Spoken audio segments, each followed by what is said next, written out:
Halo semuanya, kembali di Pintu Hikmah. Semoga kalian semua selalu dalam keadaan baik ya.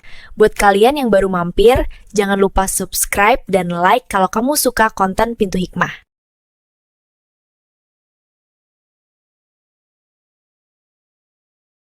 Sadar diri, kamu gak layak dapat warisan karena darah di tubuhmu itu bukan darah kami. Teriakan Bapak menggema di ruang tamu, menghancurkan suasana persiapan pernikahanku yang seharusnya bahagia. Kertas hasil tes DNA itu dilempar begitu saja ke wajahku, seolah aku ini sampah yang menjijikan. Ibu cuma buang muka, gak mau menatap mataku yang sudah basah karena air mata kekecewaan. Padahal aku cuma minta restu untuk menikah, tapi malah rahasia kelam ini yang mereka bongkar demi harta. Dadaku sesak banget menyadari kalau kasih sayang mereka selama ini ternyata ada syaratnya. Mereka pikir aku akan hancur dan mengemis belas kasihan setelah tahu fakta menyakitkan ini. Tapi mereka lupa satu hal penting yang belum pernah aku ceritakan karena ingin memberi kejutan. Di balik kemeja sederhana ini, aku sebenarnya sudah membangun kerajaan bisnisku sendiri tanpa bantuan sepeser pun dari mereka.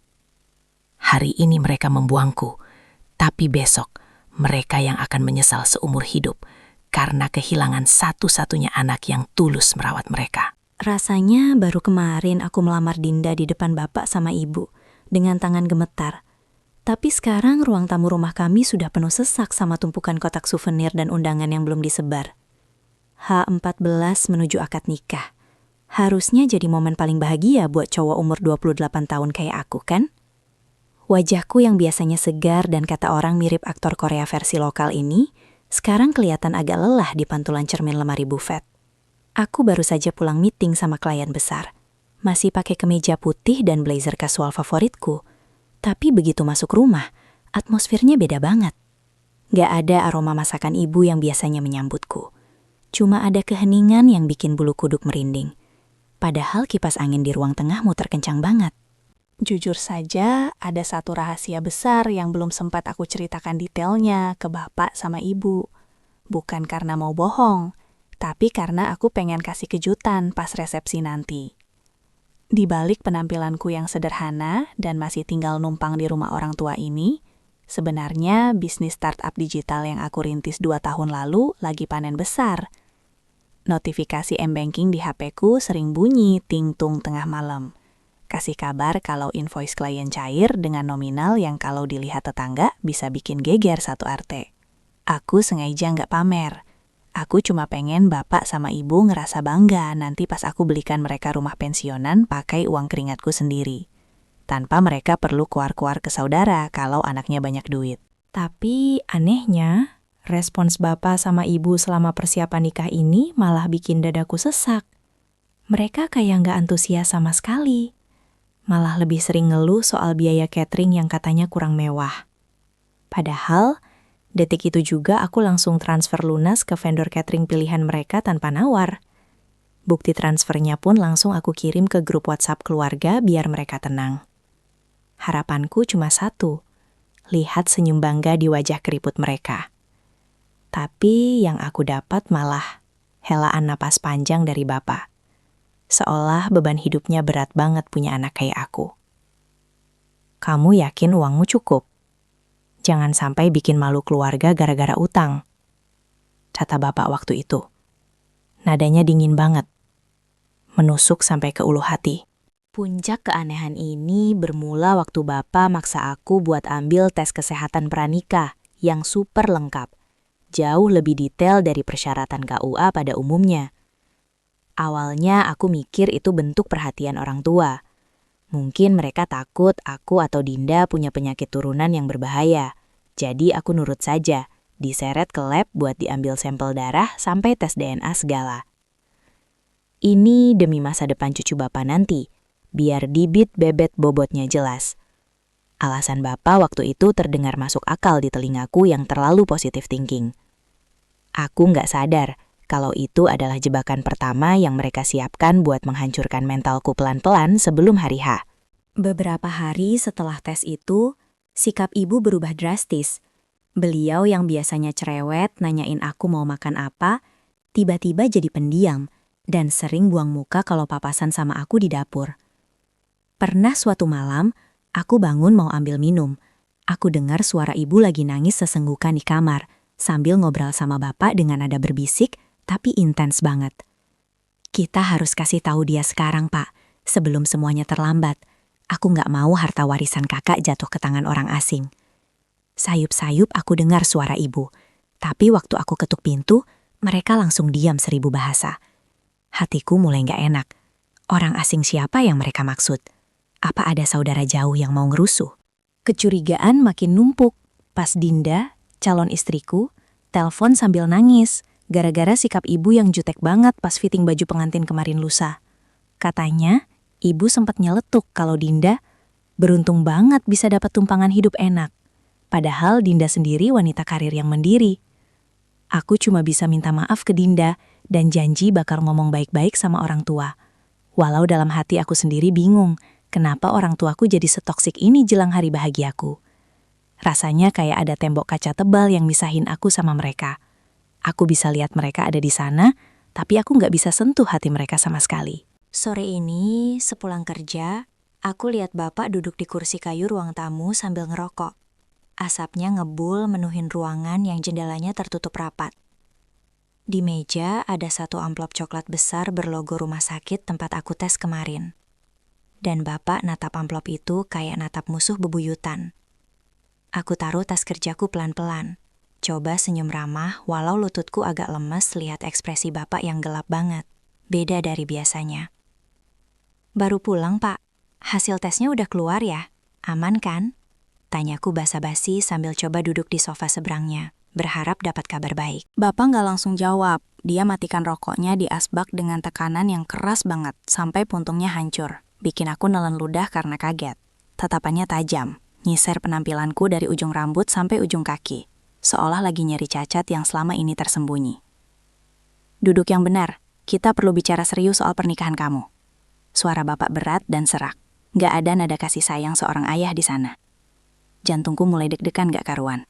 Keringat dingin mulai netes di pelipis. Feelingku bilang ini bukan soal kurang bayar gedung atau kurang porsi rendal. Ibu keluar dari kamar dengan mata sembab. Dia berdiri di belakang bapak tanpa berani natap aku. Tangannya ngeremas ujung kebaya yang dia pakai sampai kusut. Suasana di ruang tamu itu mencekam banget. Suara detak jam dinding terdengar kayak bom waktu yang siap meledak kapan saja. Aku coba raih tangan ibu buat salim. Tapi ibu malah mundur selangkah. Gerakan refleks yang bikin hatiku nyeri kayak diiris sembilu. Ada apa sih, Bu? Pak, kok tegang gini? Kalau ada masalah biaya, aku bisa handle kok. Tenang aja, kataku gemetar. Berusaha mencairkan suasana beku ini. Bapak menggeser amplop coklat itu ke arahku dengan kasar, sampai ujungnya nabrak gelas kopi yang ada di meja. Bunyi gelas beradu sama meja bikin aku tersentak. Dan kalimat yang keluar dari mulut bapak selanjutnya, sukses bikin duniaku berhenti berputar detik itu juga. Jangan sebar undangan dulu, apalagi ngomongin biaya, kata bapak sambil menunjuk amplop itu dengan telunjuk yang gemetar menahan amarah. Buka dan baca sendiri. Kamu harus tahu siapa kamu sebenarnya sebelum berani minta warisan atau nikah pakai nama keluarga ini. Tanganku gemetar hebat saat meraih amplop itu. Firasat burukku akhirnya jadi kenyataan. Ada badai besar yang siap menghancurkan hidupku. Tanganku rasanya dingin banget pas nyentuh permukaan kasar amplop coklat itu. Seolah-olah benda mati ini punya energi jahat yang siap nyedot semua kebahagiaanku. Suara kipas angin di pojok ruangan yang tadinya bising, mendadak jadi nggak kedengeran. Ketutup sama suara jantungku sendiri yang deg-degan parah sampai telingaku berdenging. Aku sempat ngelirik segel amplopnya yang ternyata sudah robek. Tanda kalau bapak sama ibu sudah baca isinya duluan sebelum dikasih ke aku. Perasaan curiga yang selama ini cuma mampir sekilas di kepalaku, sekarang mulai nyusun puzzle-nya sendiri. Ngebentuk satu gambar mengerikan yang nggak pernah aku harapkan. Kenapa tes kesehatan buat nikah harus dibuka paksa kayak gini? Bukannya itu privasi medis aku. Sambil nahan napas, otakku malah flashback ke kejadian aneh minggu lalu pas aku lagi nyari kartu keluarga di laci lemari tua bapak buat urus administrasi KUA. Waktu itu, aku nggak sengaja nemu tumpukan album foto lama yang baunya apek banget karena dimakan rayap. Iseng-iseng aku buka karena pengen lihat foto ibu pas hamil aku. Anehnya, dari sekian banyak album, nggak ada satupun foto ibu dengan perut buncit atau foto kami di rumah sakit pasca melahirkan. Isinya langsung foto aku bayi umur 6 bulan yang lagi digendong bapak dengan ekspresi kaku. Beda banget sama foto wisudaku kemarin, di mana bapak senyum lebar. Yang sekarang aku sadari mungkin senyum palsu demi gengsi tetangga. Belum lagi omongan Tante Ratna, tetangga sebelah yang mulutnya terkenal pedas tapi kadang jujur banget. Waktu aku lagi nyapu halaman depan kemarin sore, dia natap aku lama banget dari balik pagar rumahnya. Tatapan yang campuran antara kasihan sama mau ngejulit. "Leh, kamu itu makin gede makin ganteng ya.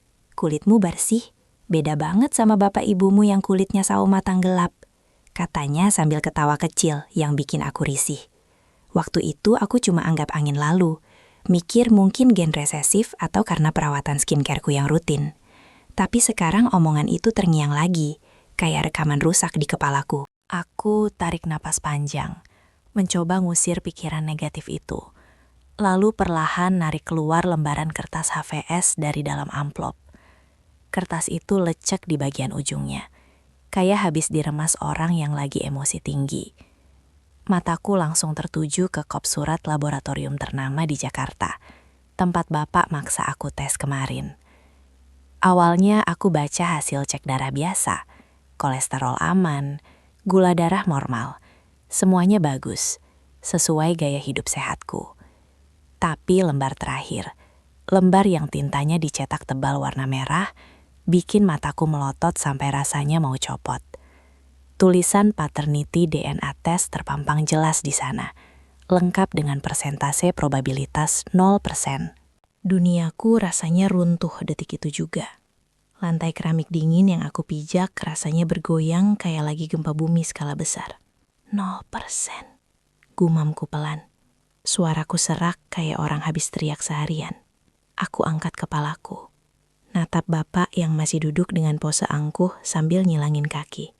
Asap rokoknya ngebu lagi. Ini salah ketik kan, Pak? Maksudnya apa tes DNA segala? Aku kan cuma mau nikah, bukan mau ikut audisi cari bakat. Tanyaku dengan nada yang berusaha melucu. Berharap ini cuma prank garing ala konten kreator yang sering aku tonton. Tapi respons bapak bener-bener bikin nyaliku ciut. Dia malah ketawa sinis. Suara tawanya kering dan nyakitin kuping. "Kamu pikir kami sebodoh itu? Kami sudah curiga dari lama. Makanya pas kamu minta izin nikah, ini waktu yang tepat buat buktiin semuanya." Sentak bapak sambil gebrak meja. Kopi di gelas sampai tumpah sedikit, ninggalin noda hitam di taplak meja putih renda kesayangan ibu. "Kami nggak mau harta warisan leluhur keluarga ini jatuh ke tangan orang yang darahnya nggak jelas asal-usulnya." Kalimat itu keluar mulus banget dari mulut bapak, tanpa ada rasa bersalah sedikit pun. Aku beralih natap ibu, berharap dapat pembelaan atau minimal pelukan penenang kayak di film-film drama keluarga. Tapi ibu yang duduk di pojok sofa malah buang muka, tangannya sibuk mainin ujung selendangnya. Gak berani natap mataku yang mulai panas nahan air mata. "Bu, ibu yang lahirin aku kan? Ibu yang nyusuin aku kan? Ngomong dong, Bu, bilang kalau bapak salah." Rengekku kayak anak kecil. Harga diriku sebagai pengusaha muda sukses mendadak luntur di depan sosok wanita yang aku panggil ibu selama 28 tahun ini. Keheningan ibu adalah jawaban paling menyakitkan yang pernah aku terima seumur hidup. "Nggak usah drama kamu," bentak bapak lagi. Kali ini dia berdiri dan jalan mendekat ke arahku. Jari telunjuknya yang kasar nunjuk-nunjuk tepat di depan hidungku. "Ibumu mandul. Kamu itu cuma anak panti asuhan yang kami ambil karena kasihan. Karena kami butuh pancingan biar punya anak sendiri. Tapi nyatanya sampai tua kami gak dikasih keturunan juga." Kata-kata itu meluncur deras kayak peluru, nembus dada dan hancurin semua kenangan masa kecilku. Jadi, selama ini aku cuma pancingan. Cuma alat buat menuhin ego mereka biar gak diomongin tetangga. Kakiku lemas. Aku mundur selangkah sampai punggungku nabrak tembok dingin ruang tamu. Foto wisuda ukuran besar yang ngegantung di atas kepalaku, rasanya kayak lagi ngetawain nasibku yang tragis ini. Semua potongan puzzle itu akhirnya pas. Kenapa aku nggak pernah mirip mereka secara fisik?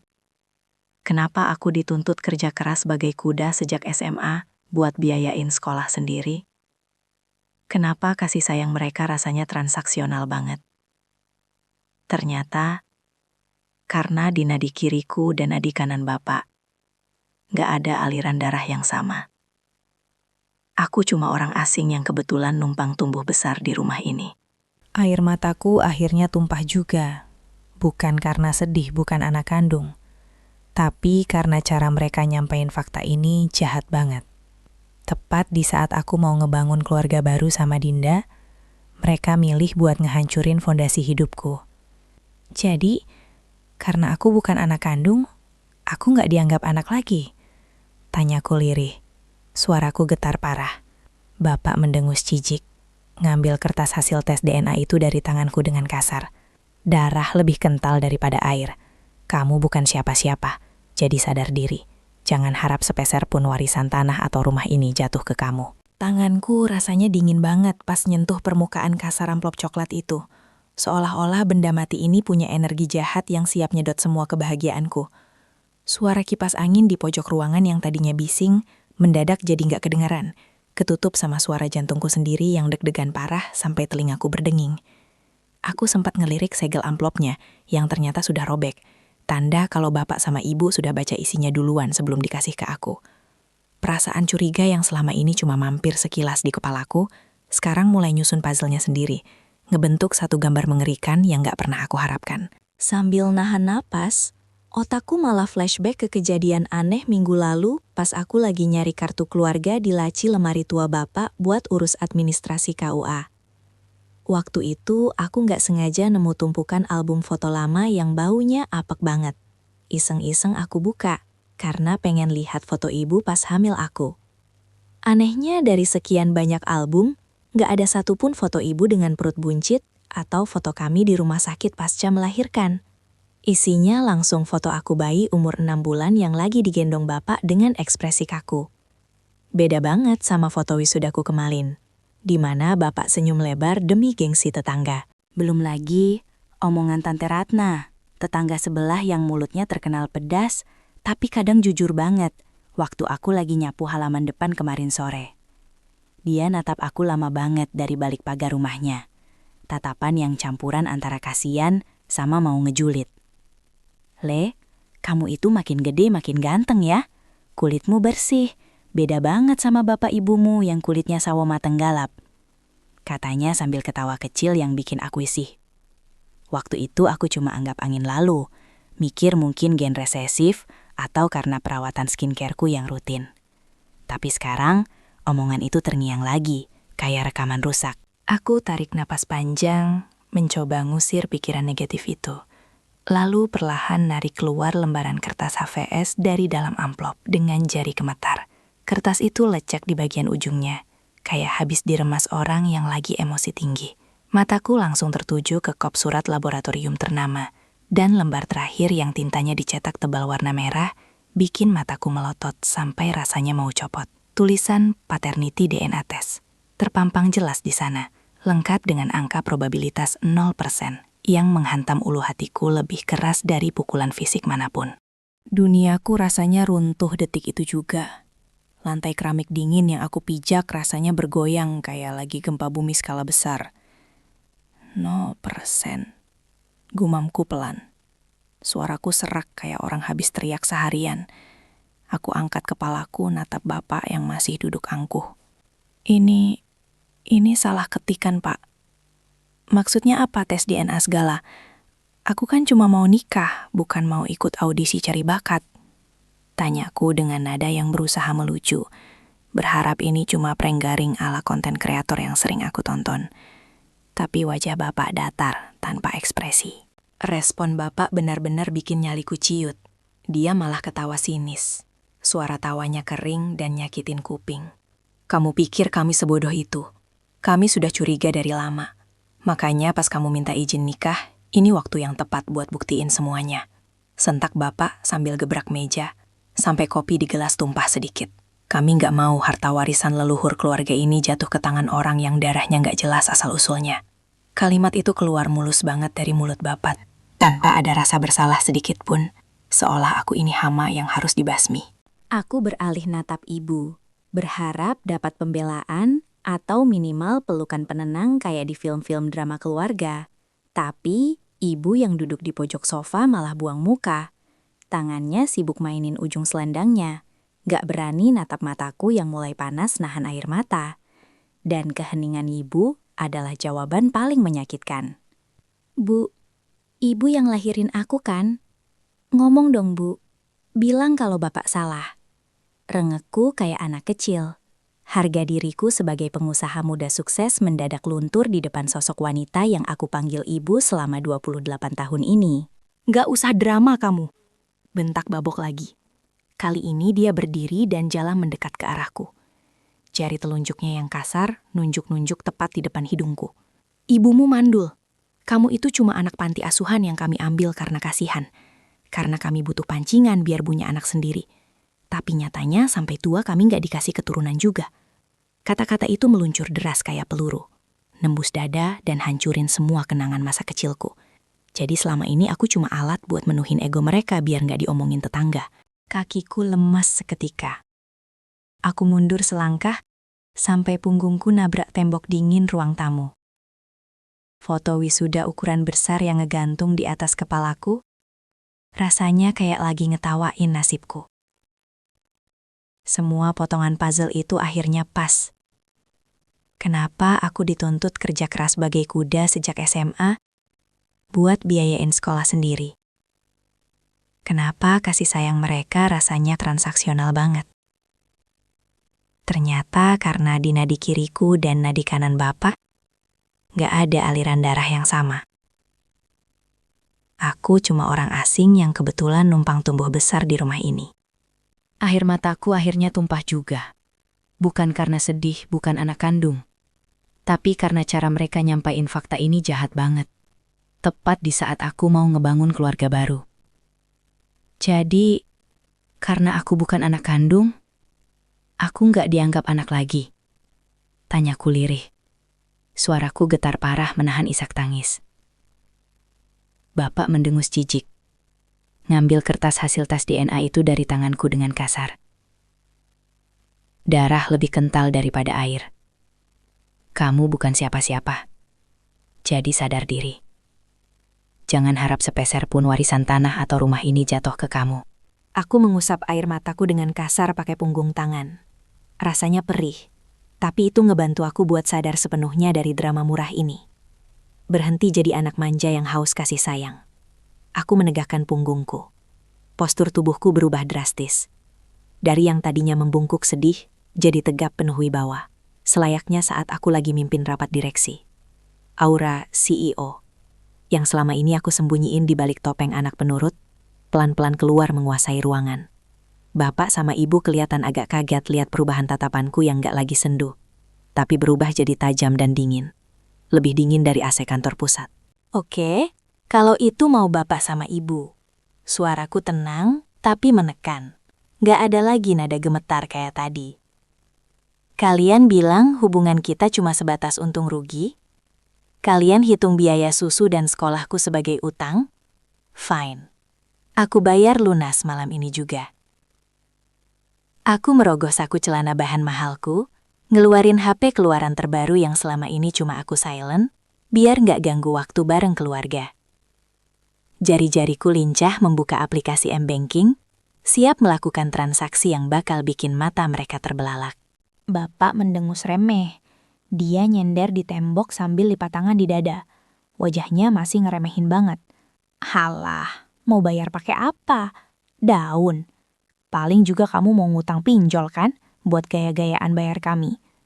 Sadar diri, Le. Gajimu kerja serabutan di depan laptop itu berapa sih? UMR aja belum tentu. Ejek bapak dengan tawa yang dibuat-buat. Dia nggak tahu kalau kerja serabutan yang dia maksud adalah mengelola ribuan transaksi klien internasional yang nilainya jauh di atas harga tanah warisan yang dia agung-agungkan. Aku tersenyum miring. Senyum yang biasanya aku kasih ke kompetitor bisnis yang kalah tender. Bapak takut warisan rumah ini jatuh ke aku. Rumah yang atapnya bocor tiap hujan. Yang sertifikatnya masih digadai di bank buat modal usaha bapak yang bangkrut tahun lalu. Tembakanku tepat sasaran. Wajah bapak langsung pucat pasi. Matanya melotot kaget karena dia pikir aku nggak tahu soal sertifikat itu. Asal bapak tahu, aku yang diam-diam bayar cicilan bunganya ke bank tiap bulan, biar rumah ini nggak disita. Pakai uang haram hasil kerjaku yang bapak hina tadi. Ibu yang tadinya diam langsung berdiri, mulutnya nganga tak percaya. "Kak, kamu tahu dari mana? Terus uang dari mana kamu bayar itu semua?" Tanyanya terbata-bata. Aku nggak jawab verbal. Aku cuma putar layar HP-ku ke arah mereka. Di sana terpampang saldo rekening utamaku. Digit nolnya berderet panjang sampai nggak muat di satu baris layar. Itu bukan saldo ratusan juta, tapi miliaran rupiah. Hasil akumulasi profit startupku yang lagi naik daun. "Lihat ini Bu Pak. Ini uang anak pancingan yang kalian buang," kataku sambil maju selangkah mendekati mereka yang sekarang kelihatan kerdil banget.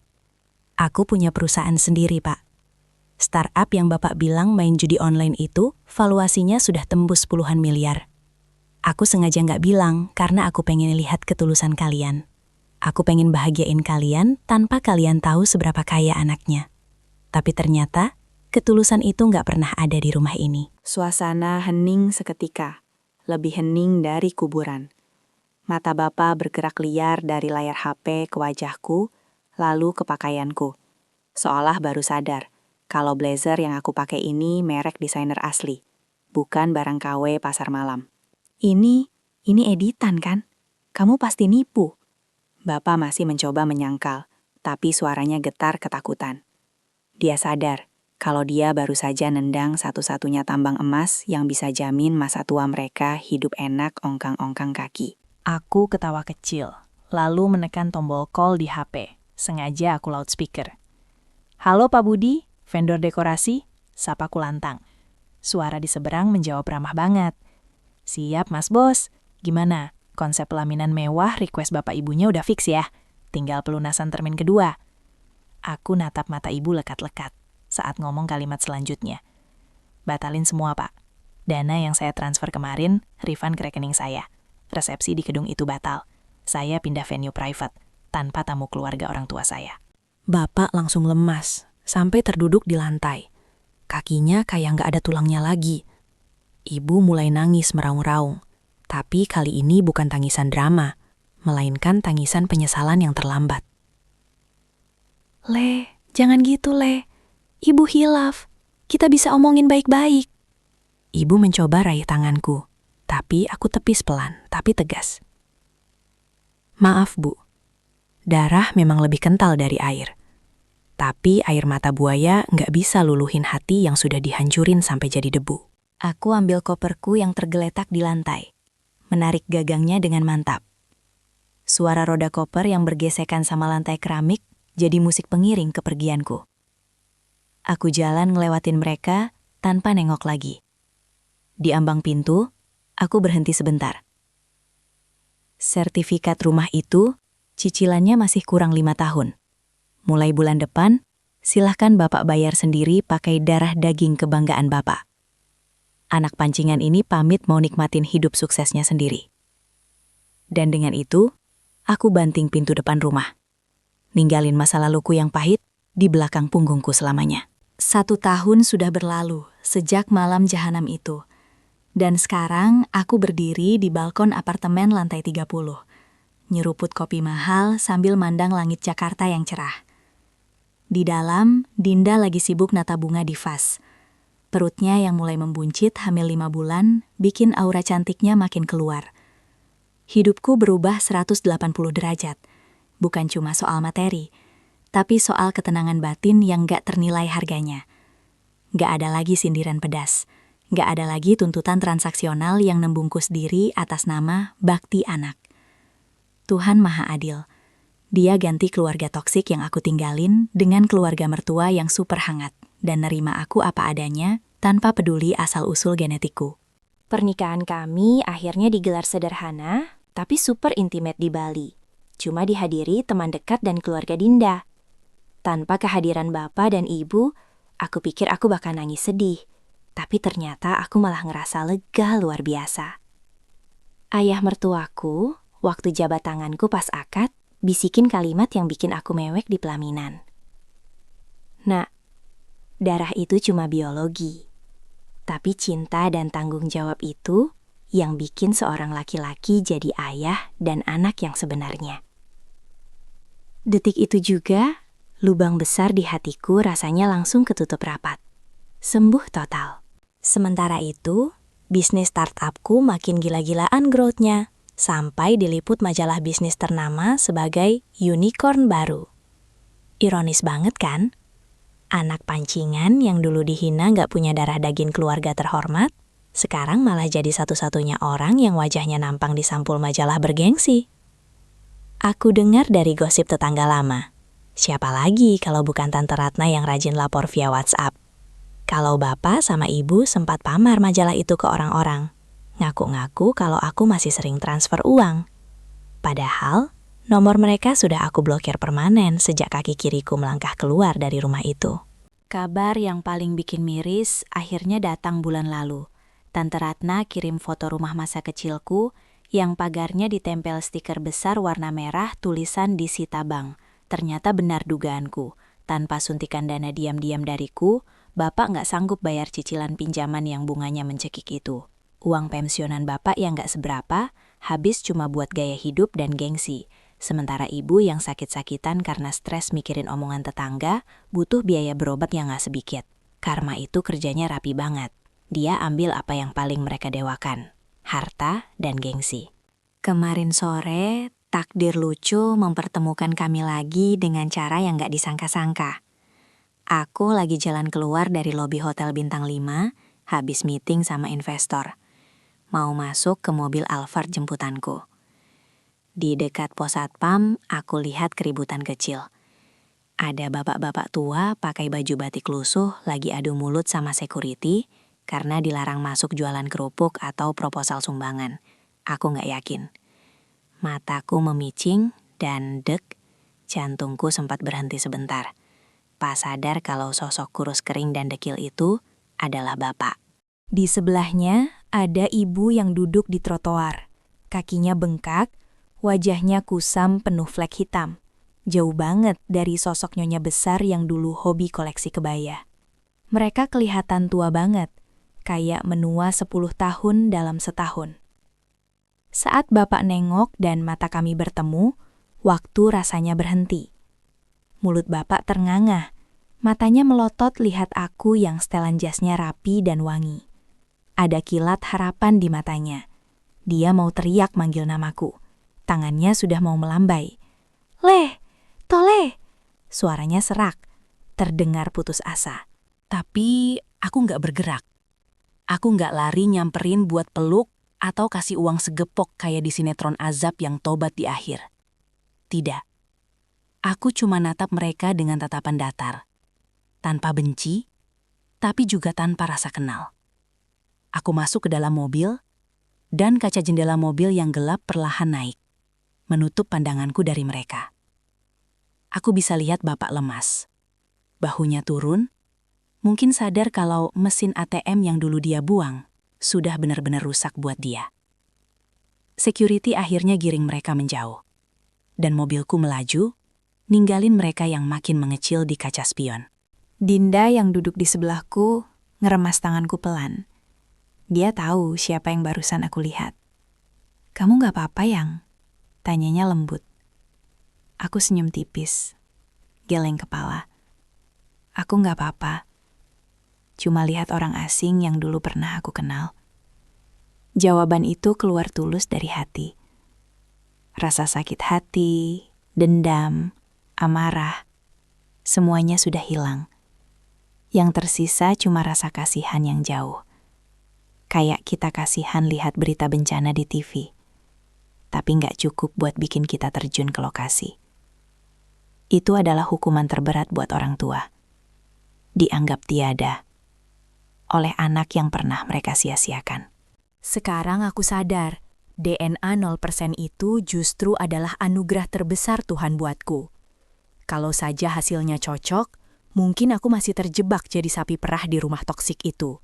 Nggak berani ngejar mimpi, dan selamanya hidup di bawah bayang-bayang utang budi palsu. Kertas hasil tes yang dulu aku anggap vonis kematian, ternyata adalah tiket kebebasanku. Aku bukan anak kandung mereka, dan itu adalah fakta yang paling aku syukuri hari ini. Cerita ini aku tutup dengan satu pesan buat kalian semua.